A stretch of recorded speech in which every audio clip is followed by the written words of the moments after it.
नमस्कार, स्वागत है आपका महाराष्ट्र भूमि न्यूज में। मैं साहिल दुबे। मेरा भाईंदर वसई विरार आयुक्तालय के आज कमिश्नर ने सीपी निकेत कौशिक ने एक प्रेस कॉन्फ्रेंस ली, जहां एक बड़े गिरोह का भंडाफोड़ हुआ जो साइबर क्राइम के नाम पे चल रहा था। कई लोगों को जो है विदेश ले जाकर नौकरी देने के बहाने से साइबर क्राइम करवाया जा रहा था। बड़े पैमाने पे ये चल रहा था। 2 आरोपियों को गिरफ्तार कर लिया गया है, बाकी लोगों की छानबीन चल रही है। हमसे सीपी ने बात करते हुए इसकी पूरी जानकारी दी। आपको सुनाते क्या कुछ कहा। आप सबको मालूम है कि 1 अक्टूबर से पूरे देश में महीने भर का एक साइबर अवेयरनेस प्रोग्राम चालू है।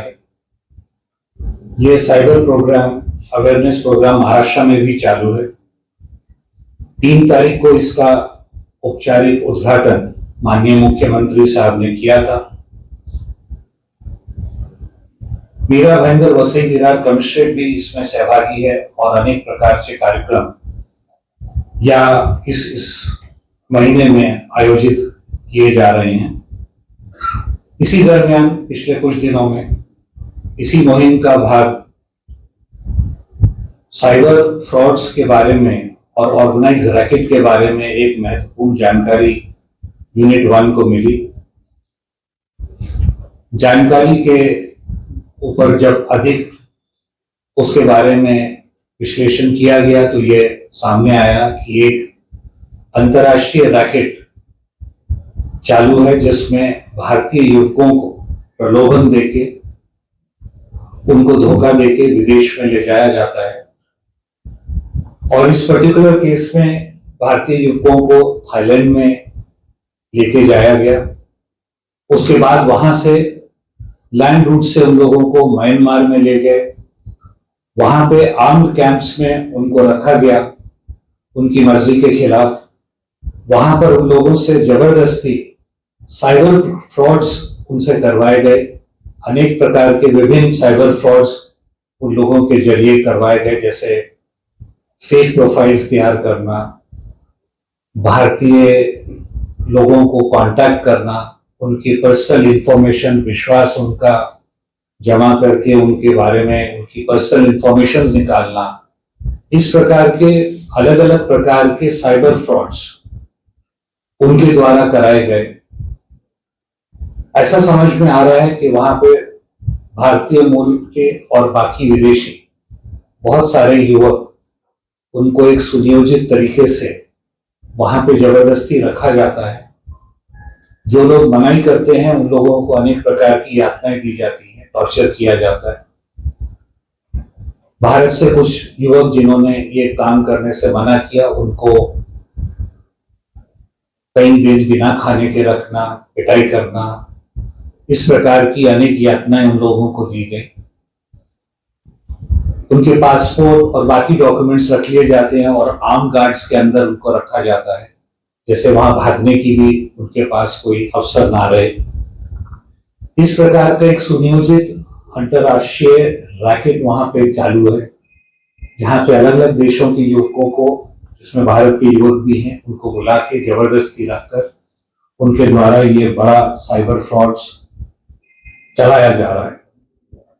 इस पर इन्वेस्टिगेशन करते हुए अभी तक हम लोगों ने 2 लोगों को अरेस्ट किया है, जिसमें से एक मीरा भाईंदर और एक तेलंगाना राज्य का व्यक्ति है।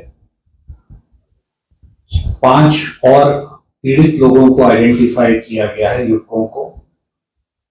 मेरा आप लोगों के माध्यम से मैं सबको इस प्रकार के अन्य पीड़ित जो हैं उनको आह्वान करता हूं कि अगर उन्होंने पुलिस में शिकायत दर्ज नहीं कराई हो तो वो सामने आए और अपनी शिकायत दर्ज कराएं। अभी इसमें और काफी इन्वेस्टिगेशन चालू है और मुझे विश्वास है कि इसमें और भी आरोपी, जैसे ट्रैवल एजेंट्स, फ्रंटमैन और इसके जो मुख्य सूत्रधार हैं, वहां तक हम लोग पहुंच पाएंगे। इस संपूर्ण रैकेट के पर्दाफाश से साइबर फ्रॉड्स में और उसमें कमी करने में हमें थोड़ी बहुत कामयाबी मिली है, ऐसी मैं अपेक्षा करता हूं।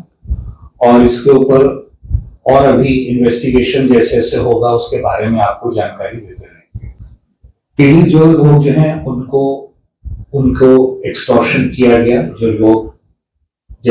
लोग वापस जाना चाहते थे उन लोगों को अनेक यातनाएं देने के बाद उनके परिवारजन, उनके मित्रों से काफी पैसा वसूला गया और एक्सटॉर्शन की गई। भारी एक्सटॉर्शन के अमाउंट के देने के बाद ही वो लोग वहां से छूट पाए। तो वो खुद से आए यहाँ पर मजबूर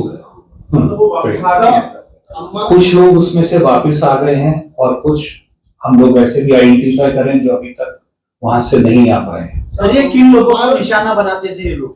तो अम्मार और चिंटू जो है दोनों के परिवार ने 12.65 लाख जो है वो दिया एक्यूज को। तो दोनों भी अलग अलग अकाउंट्स में पैसे मंगाए गए थे। तो जिनके अकाउंट में पैसे मंगाए गए थे क्या उनके ऊपर भी कोई कार्रवाई हुई? उनके ऊपर भी ये पूरा मनी ट्रेल किस तरह से जा रहा है और कहां तक जा रहा है और इसके पीछे कौन लोग हैं, इस पूरे मामले की जो है अब इन्वेस्टिगेशन की जा रही है। वो बैंकॉक से म्यांमार जाने का बीच में इतना स्ट्रिक्ट बॉर्डर है। Then also they cross that border.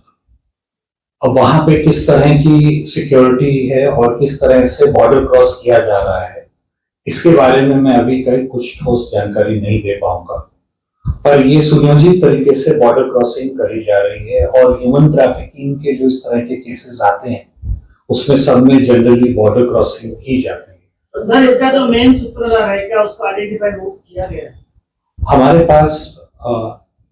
हमारे पास नाम है परंतु ये नाम अभी वेरीफाई कर रहे हैं। इस तरह का कई रैकेट्स वहां पे चल रहे हैं। ये एक गैंग के बारे में अभी तक हमें यहाँ पे मालूमात मिली और अन्य कुछ और गैंग्स भी इस तरह से चल रहे हैं और जो गैंग लीडर है अभी तक हमारी जानकारी से वो विदेशी मूल के नागरिक। मैसेज मेरा यही है और ये पूरे साइबर अवेयरनेस कार्यक्रम जो 1 महीने का इसका भी मैसेज यही है कि इस प्रकार की कोई भी आपसे इस तरह की ऑफर्स देता है, प्रलोभन देता है आपको, तो उसके बारे में पूरी जानकारी लें, उसके बारे में पूरी तहकीकात करें और तभी इस प्रकार के ऑफर्स को एक्सेप्ट करें।